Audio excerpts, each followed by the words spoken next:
আমার পকেটের পয়সায় পুলিশ বেতন খাবে, আমাদের পকেটের পয়সায় অস্ত্র কিনবে, বুলেট কিনবে এবং চাকরি করবে, আর আমাদের দেশের জনসাধারণকে গুলি করে হত্যা করবে। এটা কি কল্পনা করা যায়? সবচেয়ে জঘন্য কাজ করে গেছেন। আমি বলবো যে তাকে অ্যাডজেক্টিভ খুনি সরকার ছাড়া বিকল্প কোনো কথা দিয়ে মানাবে।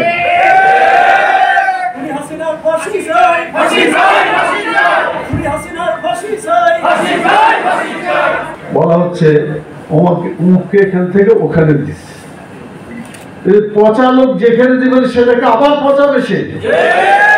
অতএব এটা দিয়ে সমাজ সংশোধন হবে না, বৈষম্যহীন সমাজ এটা করা যাবে না। সৎ নেতৃত্ব প্রতিষ্ঠা করতে হবে, আল্লাহর ভয় যাদের আছে তাদেরকে এখানে দিতে হবে।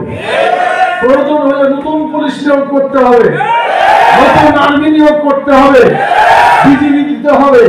এমনিভাবে সমাজের যত প্রশাসনিক কাঠামো আছে প্রত্যেকটা সংস্থা এবং প্রতিষ্ঠানে নতুন লোক, সৎ লোক, আল্লাহর ভয়ে যারা ভীত, যারা ন্যায় করতে পারে, ইনসাফ করতে পারে, এইরকম লোক রিক্রুট না করা পর্যন্ত এ 50 সমাজ ভালো হতে পারে না। আজকে উপদেষ্টা সরকার এসেছেন এবং ইন্টারিম পিরিয়ডে যে গভর্নমেন্ট হয়েছে তারা সংস্কার করা শুরু করেছে, আমরা ধন্যবাদ জানাই। সংস্কার করবেন কয়েকজন? গোটা স্টাফ যদি সেখানে পৌঁছে যায়, এগুলাকে এক জায়গা থেকে আরেক জায়গায় দিলে কি সমাজ ঠিক হবে? এই বৈষম্যের ব্যাপারে আমি আরেকটা কথা বলতে চাই। আন্দোলন শুরু হয়েছিল 71-এ, বৈষম্যকে কেন্দ্র করেই কিন্তু আন্দোলন তারা শুরু করেছে। তো বিগত বছরে আমরা যতবার তাদেরকে দেখেছি অথবা অন্য যারাই ক্ষমতায় এসেছে, কেউ কিন্তু বৈষম্য দূর করে নাই। এই বৈষম্য চলতেই আছে।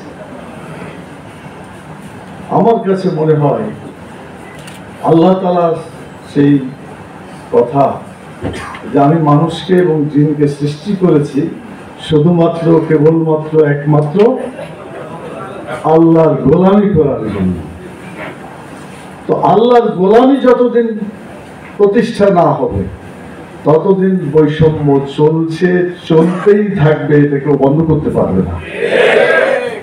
সেজন্য শিক্ষা নিতে হবে যে আমরা বৈষম্যহীন সমাজ মানে কোরআন সুন্নাহ সমাজ প্রতিষ্ঠা করতে হবে। যতদিন পর্যন্ত কোরআন এবং সুন্নাহ অনুযায়ী রাষ্ট্র পরিচালিত না হবে, ইসলামী রাষ্ট্র প্রতিষ্ঠা না হবে, ততদিন পর্যন্ত বৈষম্য চলতেই থাকবে। তারা বৈষম্য বিরোধী কথা বলে এমন বৈষম্য তৈরি করলো যে নিজের দলের লোক ছাড়া কোনো চাকরি বাকরি আর কাউকেই দিতে চাইল না। এর চেয়ে বড় বৈষম্য আর কিছু হতে পারে? পুলিশ চাকরি করবে, সেখানে মাদ্রাসার ছাত্রদেরকে চাকরি দিবে না। পুলিশ অন্য বিরোধী দলের লোক যদি হয় তাহলে তাকে চাকরি দিবে না। পুলিশে বলেন, আর্মি বলেন, বিজিবি বলেন, র্যাব বলেন, প্রত্যেক জায়গায় বৈষম্য দিয়েই গোটা সমাজকে নষ্ট করে ফেলেছে।